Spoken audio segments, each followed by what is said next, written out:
Kanya Vidyalay. How are you all? I hope you are doing well.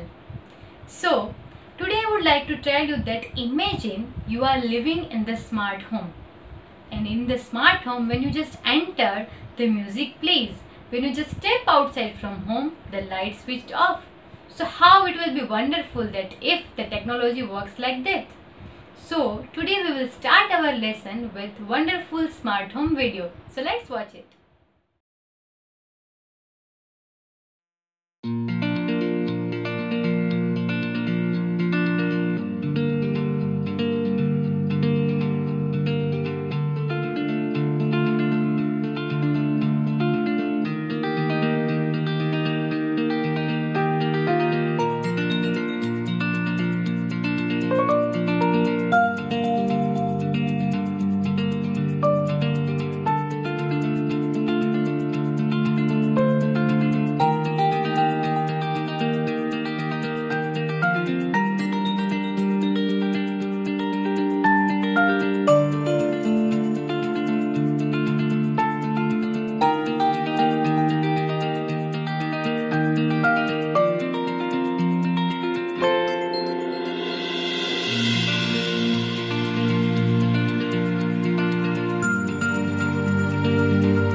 have watched and enjoyed.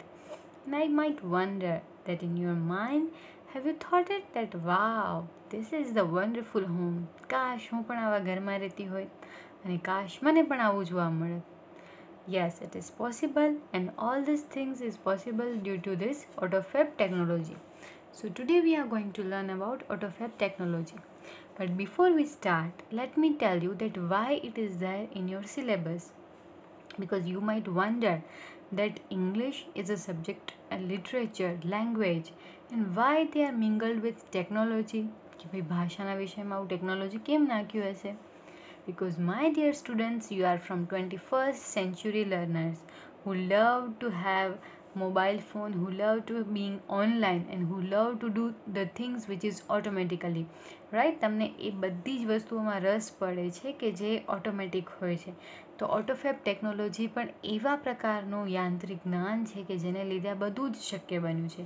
એટલા માટે તમને આ ખાસ chapter તમારા માટે ડિઝાઇન કરવામાં આવ્યો છે કે જેથી તમે પણ આ બધાથી માહિતગાર થાઓ અને તમે તો બધા આના બહુ એક્સપર્ટ છો કે લાઈક કોઈ પણ નવી એપ્લિકેશન આવે તો યુ નેવર ફીલ કે હાય આમાં શું કરવું, યુ નેવર ફીલ સ્ટ્રેસ કે નવું લેપટોપ છે તો મને કેમ આવડશે. It is very easy for you, right? So because we all are from 21st century and this is the century of technology. So this is the one of the part of it, that AutoFab technology that have changed the whole dimension, that have changed the whole world. So how does it work and why it is very important? So let's start it. Imagine yourself in a car showroom. You are not happy with any model of the cars in the showroom. કલ્પના કરો કે તમે કારના શોરૂમમાં છો અને you are not happy with any model. કારમાં જેટલા પણ મોડેલ શોરૂમમાં જેટલા મોડેલ છે કારના એમાંથી એક પણ તમને ગમતો નથી. I know that it happens most of the time when we are going for the shopping, right? આપણે જ્યારે શોપિંગ માટે જઈએ છીએ તો આપણે દુકાનમાંનો કોઈ પણ ડ્રેસ, કોઈ પણ top, any western wear we do not like it, right? કે નહીં આમાંથી એક પણ મજા આવે એવું નથી. તો શું કરવાનું? Now you work on a computer and create your dream car on the screen. હવે તમારે કમ્પ્યુટર પર બેસવાનું અને તમારા ડ્રીમ કાર તમને જેવું છે કે ભાઈ આવો કલર, આવા ફીચર્સ, આવી ડિઝાઇન એ તમે સ્ક્રીન ઉપર તૈયાર કરો. એન્ડ મેજિક અને જાદુ, next week you get delivery of a car fabricated exactly like your design. અને આવતા જ અઠવાડિયે તમને એ તમારી ફેબ્રિકેટ એટલે કે તમારી નિર્માણ કરેલી ડિઝાઇનની કાર તમને મળી જશે. Now this is not less than a magic. આ જાદુથી ઓછું નથી હે ને કે તમે પોતાની રીતે તૈયાર કરો અને એવી વસ્તુ તમને મળી જાય. ફેબ્રિકેટ એટલે અહીંયા નિર્માણ, રચના કરવી. એટલે આમ તો એનો અર્થ થાય make, but here you are designing that. તો ધીસ ઇઝ અ ફેબ્રિક. તમને એવું થશે કે આપણે કોઈ કપડું લેવા જઈએ તો પણ એમ કહે છે કે this fabric is not good. So in English the word has several meanings and it differs from context to context. અંગ્રેજીમાં એક શબ્દના ઘણા મિનિંગ હોય છે. For example play, like PLAY, play એટલે રમવું, પ્લે એટલે વગાડવું પણ થાય. Like I love to play cricket, મને ક્રિકેટ રમવી ગમે છે. And I can play harmonium as well, હું હાર્મોનિયમ પણ વગાડી શકું છું. તો વર્ડ એક જ છે, પ્રોનાઉન્સિએશન પણ એક જ છે, but it differs from context to context. હવે અહીંયા હું આઈ કેન પ્લે ફ્લૂટ, તો અહીંયા એમ નથી કે ભાઈ મને ફ્લૂટ એટલે કે વાંસળી સાથે રમવું ગમે છે. ઇન અ સેમ વે દરેક શબ્દ તમને કદાચ કોઈ અર્થ ખબર હોય ને તમને એમ થાય કે અરે આનો તો મેં આમ અર્થ સાંભળ્યો હતો, તો yes that is also right, but it differs, એ બદલાય છે કોન્ટેક્સ ટુ કોન્ટેક્સ. જે સંદર્ભમાં એ વાપરવામાં આવ્યો હોય એની સાથે બદલાય છે. So, such magic is possible through a process known as automated fabrication.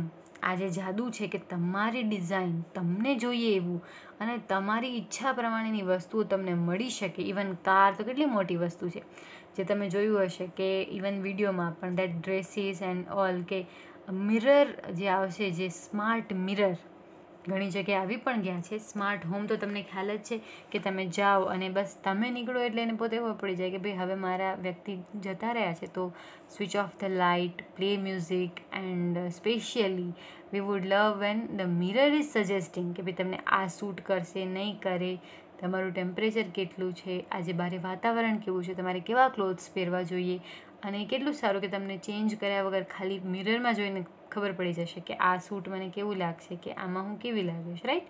So this all is possible because of that automated fabrication. તો ઓટોમેટેડ એટલે તમને ખબર જ છે ઓટો. હવે ઓટો એટલે સ્વયં સંચાલિત, કે જે પોતાની રીતે ચાલે છે, અને ફેબ્રિકેશન એટલે કન્સ્ટ્રક્ટ, જે આપણે નિર્માણ કરી છે. તો તમને ખબર છે ઓટોમેટિક કાર. હવે જ્યાં જ્યાં ઓટોમેટિક શબ્દ વપરાય છે એમાં બધી જગ્યાએ એ જે વસ્તુ હોય છે એ પોતે કામ કરે છે. Clear? Next is automated fabrication or AutoFab is a set of technologies that automate the process for building three-dimensional solid object from raw material. Automated fabrication અથવા તો એને ઓટોફેબ કહેવાય છે. એ સેટ ઓફ ટેકનોલોજી, એ ટેકનોલોજીનો એવો સમૂહ છે કે જે શું કરે છે, તો process four building 3-dimensional solid object from raw material. Raw material એટલે કાચો માલ. Like when you are making the house, તો ધ સેન્ડ, કે જે કાચી રેતી છે, ધ સિમેન્ટ છે, ધીઝ આર રો મટીરિયલ્સ, એ કાચો માલ છે, રાઈટ. તો અહીંયા પણ ઓટોમેટેડ ટેકનોલોજીમાં શું થાય છે, તો જે કાચો માલ હોય છે, જે ઓબ્જેક્ટ હોય છે, એનું સોલિડ, એનું ઘન સ્વરૂપ થાય છે. શેમાં? તો બિલ્ડિંગ 3-dimensional, ત્રિપરિમાણ, લાઈક 3D જે આપણે ઇફેક્ટ કહીએ છીએ ને, કે એવી રીતે બનાવવા માટે એની જે આખી પ્રોસેસ છે અને ઓટોફેબ કહેવાય છે. This industry uses solidification of polymers, powders and other raw materials guided by design drawn on ordinary computers. આ ઇન્ડસ્ટ્રી, જે આખો ઉદ્યોગ છે, જે આ ઓટોમેટેડ ટેકનોલોજીનો, એ યુઝ કરે છે. શું યુઝ કરે છે? તો polymers. Polymers means naturally occurs sum kind of object, like જે ચીકણો પદાર્થ હોય છે, જે પોલિમર, પાવડર, અને બીજા રો મટીરિયલ, જે બીજા આવા કાચા પદાર્થો, એનું શું કરે છે? સોલિડિફિકેશન, એનું ઘન સ્વરૂપમાં આખું રૂપાંતરણ કરે છે. અને એ કઈ રીતે થાય છે? Guided by design drawn on ordinary computers. બહુ સામાન્ય પદાર્થો ભેગા કરી અને એ કમ્પ્યુટર ઉપર, જે સામાન્ય કમ્પ્યુટર હોય છે એના ઉપર એનું આખું બહુ કુશળતાપૂર્વક એ બધાને આખું ભેગું કરવામાં આવે છે.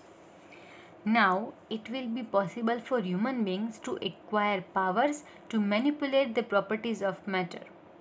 હવે એ પોસિબલ થશે હ્યુમન બિંગ્સ એટલે મનુષ્યો માટે ટુ એક્વાયર, એટલે to acquire means to get, મેળવવું, પાવર, એ એક સત્તા એમને આવશે to manipulate. There is a different meaning of manipulate, but અહીંયા સ્પેશિયલ કોન્ટેક્સ, મેનિપ્યુલેટ મીન્સ તમારી એ તમે એ કરી શકશો, તમારો એ ઈચારો આવશે. શેના માટે ઈચારો આવવાનો છે? કે તમારી ઈચ્છા મુજબ તમે કરી શકશો. Manipulate the properties of matter, કે તમને જે પ્રકારનું જોઈએ છે, જે બાબત તમને કેટલા પ્રપોર્શન, કેટલા પ્રમાણમાં શું હોવું જોઈએ, ક્યાં કલર, કેવું આકાર, એમાં કેવી ડિઝાઇન, એ બધું જ પોસિબલ થશે. AutoFab is now creating opportunities for manufacturer to satisfy the unique needs of customers. ઓટોફેબ એક પ્રકારની એવી ઓપોર્ચ્યુનિટી, એટલે કે એવી તક ક્રિએટ કરે છે ફોર મેન્યુફેક્ચરિંગ એટલે બનાવવું. તો શું બનાવવા માટે? To satisfy the unique needs of customers. જે ગ્રાહક છે એની જે યુનિક નીડ છે, કારણ કે બધાની અલગ અલગ નીડ હોય, તો દરેકની યુનિક નીડ હોય છે, એને સેટિસ્ફાય. લાઈક તમે ઘણી વખત જાઓ પણ તમને બહુ મજા ના આવે, તમારી નીડ સંતોષાતી નથી, પણ તમે કેમ ચલાવી લ્યો છો? કારણ કે તમને એમ થાય છે ઓકે મને ગમે છે એવું બધું નથી, પણ ઓકે 50% છે, 30% છે, ફાઇન, ઇટ વિલ વર્ક. તો એનાથી તમારી નીડ સંતોષાતી નથી, તમને જેવું જોઈએ છે એવું નથી મળતું. પણ અહીંયા ઓટોફેબ ટેકનોલોજીથી તમારી બધી નીડ સંતોષાઈ શકાય, તમારી જરૂરિયાત મુજબની વસ્તુ બનાવી શકાય, એના માટે આ સ્પેશિયલી ટેકનોલોજી બનાવવામાં આવી છે. Inviting the customers into design, development and production process will lead to unexpected new products. હવે જો કોઈ પણ વસ્તુની શોધ થાય છે, કઈ રીતે થાય છે? બિકોઝ વી હેડ ડિઝાયર, કે આમ છે એના કરતાં હજી આવું હોત તો કેટલું સારું, હજી આના પ્રમાણે આમ હોત તો કેટલું સારું. તો this are our needs. Like ત્યાં મેન્યુફેક્ચરમાં છે, બધાને એવી ડિઝાઇન મગજમાં ન પણ આવે. તો હવે શું થવાનું છે? તો કસ્ટમરને ડિઝાઇનમાં બોલાવવામાં આવશે, એના ડેવલપમેન્ટ અને પ્રોડક્શન પ્રોસેસમાં બોલાવવામાં આવશે. એને લીધે એ લીડ ટુ, એ લઈ જશે આપણને અનએક્સપેક્ટેડ ન્યૂ પ્રોડક્ટ્સ. વિચાર્યું પણ ન હોય, અપેક્ષિત પણ ન હોય, અનએક્સપેક્ટેડ એટલે અનપેક્ષિત, એવી નવી પ્રોડક્ટ્સ આવશે. ફોર એક્ઝામ્પલ, લાઈક આપણે you know that womens had so much work in kitchen. તો આપણને ગરમી બહુ જ થાય છે, તો એને લીધે ચીમની આવી, ઉપર પંખા આવ્યા, but still you might have seen that બહુ થોડા સમય પહેલાં છે કે એવા પંખા નીકળ્યા છે કે જે તમે ગળામાં પહેરી લ્યો અને એકદમ એના પંખો હોય તમારી સામે જ આવે. તો that is the new product. તો આ કોઈ of course it is not totally depends on this AutoFab technology, but how it occurs, how કેમ આવ્યું, because customers has the unique needs. ત્યાં કામ રસોડામાં કામ કરતી દરેક સ્ત્રીને એવું થાય કે એવો પંખો હોય કે ખાલી મારા મોઢા પર હવા આવે, તો એના લીધે મને ગેસમાં કામ કરવામાં પણ તકલીફ ન થાય. તો આવી એમ કોઈ આવું વિચાર્યું પણ નહીં હોય કે આવા પંખા આવે જે ખાલી માત્ર મને મોઢા પર હવા આપી શકે. So that is also possible. અને આ તો ઓટોમેટ ફેબ્રિકેશન છે, અહીંયા તો બધું ઓટો પ્રમાણે કામ થશે, એટલે ઓટોમેટિક. તો એવી રીતે થઈ શકે. In autofab the customer is a co constructor. ઓટોફેબમાં customer છે, જે ગ્રાહક છે, એ જ કો કન્સ્ટ્રક્ટર છે. Now you know વેરેવર there is a word કો, ત્યારે એમાં સાથીદાર, ધારો કે કોઓપરેટિવ, કો કન્સ્ટ્રક્ટર, કોઓપરેટર, તો કો કલીગ, તો એ બધા જ્યાં જ્યાં કો આવે, CO એ કો આવેનો મતલબ કે એના સાથીદાર. તો અહીંયા કન્સ્ટ્રક્ટર એટલે જે નિર્માણ કરે એ, પણ અહીંયા કો કસ્ટમર એટલે કે ગ્રાહક માત્ર ખાલી વસ્તુ ખરીદશે નહીં, એનું નિર્માણ પણ કરશે. સો હિયર ઇટ ઇઝ કો constructor. Now product liability, the other risk and patent right may be shared with the customers. હવે ન્યૂ પ્રોડક્ટ લાયબિલિટી. નાવ હવે શું થશે? Product liability. લાયબિલિટીનો મતલબ અલગ થાય, ઓબ્લિગેશન થાય, પણ અહીંયા રિસ્પોન્સિબિલિટી કે જવાબદારી, કે જે વસ્તુ આવશે એની જવાબદારી, અધર રિસ્ક એના બીજા જોખમો, and patent rights may be shared with customer. હવે પેટન્ટ રાઇટ એટલે જે તમે ધારો કે વ્યક્તિ બનાવે ને વસ્તુ, એને પેટન્ટ રાઇટ કહેવાય કે ભાઈ આ એણે બનાવ્યું છે, કોઈ એક વ્યક્તિએ બનાવ્યું તો એનો પેટન્ટ કહેવાય, એણે આપેલી રીત છે. તો તમે એનો ઉપયોગ કરો તો તમારે એને થોડા શેર આપવા પડે, અથવા એની શું કહેવાય, હા, એની તમારે પરમિશન લેવી પડે. તો એ મે be shared with the customer. હવે બધું કદાચ કસ્ટમર સાથે શેર થશે. અને automated fabrication will have uh dramatic impact on society. અને આના લીધે ઓટોમેટેડ ફેબ્રિકેશનની બહુ ડ્રામેટિક એટલે આમ તો નાટકીય કહેવાય, બટ અહીંયા બહુ જોરદાર ઇમ્પેક્ટ એટલે અસર, સમાજમાં આની ખૂબ જોરદાર અસર થશે. હવે એના કેટલી અસર થશે, એમાં there are 4 things. Today we will look into only 2. So the first is better product quality. હવે જે ગુણવત્તા છે, જે આપણી વસ્તુ હશે, એકદમ બેટર પ્રોડક્ટ આવશે, બહુ સારી પ્રોડક્ટ આવશે ક્વોલિટીની રીતે. કેમ? તો the automated methods of inspection and assembly will improve the quality and durability of product. એવું શેના લીધે થશે? તો ઓટોમેટેડ મેથડ છે, એમાં શું છે? Method of inspection. હવે જો અહીંયા હું તમને let me give you the hint. Inspection આવવાનું છે, એટલા માટે તમારે બધાએ બહુ સારી રીતે હાજર રહેવાનું છે. What is inspection? તો તપાસ. તો અહીંયા પણ એ જે મેથડ છે એનામાં બહુ ઝીણવટભરી તપાસ થાય છે. And assembly will improve the quality and durability of product. અને આના લીધે શું થવાનું છે? તો એસેમ્બલી વિલ ઇમ્પ્રૂવ. જે આ બધું ભેગી થયું છે ને, જે પ્રોડક્ટ, લાઈક તમને ખબર છે કે ડિઝાઇન, પ્રોસેસ, આતે એની ઇમ્પ્રૂવ ધ ક્વોલિટી, એની ગુણવત્તા તો સુધરશે, પણ ડ્યુરેબિલિટી ઓફ પ્રોડક્ટ્સ. ડ્યુરેબિલિટી એટલે એનો ગુણવત્તા ગાળો. ડ્યુરેબિલિટી એટલે આમ તો ડ્યુરેબલ, સમય દરમિયાન થાય, પણ એ કેટલી ટકાઉ રહેશે એ અર્થમાં છે કે પ્રોડક્ટ બહુ ટકાઉ બનશે. One effect is that cars, televisions, refrigerators etcetera, આ બધા જે કાર, ટેલિવિઝન, રેફ્રિજરેટર છે, will last much longer than earlier models. હવે આ બધા બહુ લાંબા સમય સુધી ટકશે પહેલાંના મોડેલ કરતાં. Therefore there will be decline in need of replacement. અને એટલે ડિક્લાઇન એટલે ના પાડવી. So for example, she decline to come to the party. એણે પાર્ટીમાં આવવાની ના પાડી.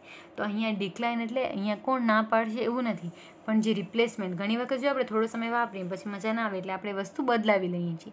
તો હવે ઓટોમેટેડ ફેબ્રિકેશનને લીધે જે રિપ્લેસમેન્ટ નીચે બહુ વધારો આવતો હતો કે રિપ્લેસમેન્ટ, ફરીથી બદલાવવું, એનામાં લોકો નકારશે. અને એ વસ્તુ, કારણ કે વસ્તુ સારી ચાલતી હોય તો તમે શા માટે બદલાવો, right? So now the first advantage will we get is better product quality. Second is more recycling. Now you know what is recycling. ફરીથી વાપરવું. તો હવે શું થશે, instead of buying the latest model of a car or throwing away an old toaster, the customer will return their older models and get back new models fabricated from that old stuff. હવે શું થવાનું છે કે instead એટલે કે ને બદલે નવા મોડેલ ખરીદવાને બદલે કાર અથવા તો ટોસ્ટરના જૂની વસ્તુઓ એ લોકો ફેંકી નહીં દે, પણ કસ્ટમર શું કરશે, will return their older model. તેઓ પોતાના જૂના મોડેલ પાછા આપશે અને એ જ સ્ટફમાંથી, એ જ વસ્તુઓમાંથી get back new models fabricated from that old stuff. એ જૂની વસ્તુઓમાંથી એ નવી વસ્તુઓ બનાવીને પાછી મેળવશે. એટલે શું થયું, રિસાયકલિંગ થયું. એટલે જે ગાર્બેજ જમા થાય છે, જે પ્રદૂષણ થાય છે, એ બધું બચી શકશે. There will be recycling of materials in new ways. અને એને લીધે મટીરિયલનું રિસાયકલિંગ બહુ નવા વેઝ એટલે બહુ નવા રસ્તાઓ શોધવામાં આવશે. And this will be a great compensation. અને આને લીધે બહુ જ સારા પ્રમાણમાં એટલે કે બહુ સારું કમ્પન્સેશન મળશે, બહુ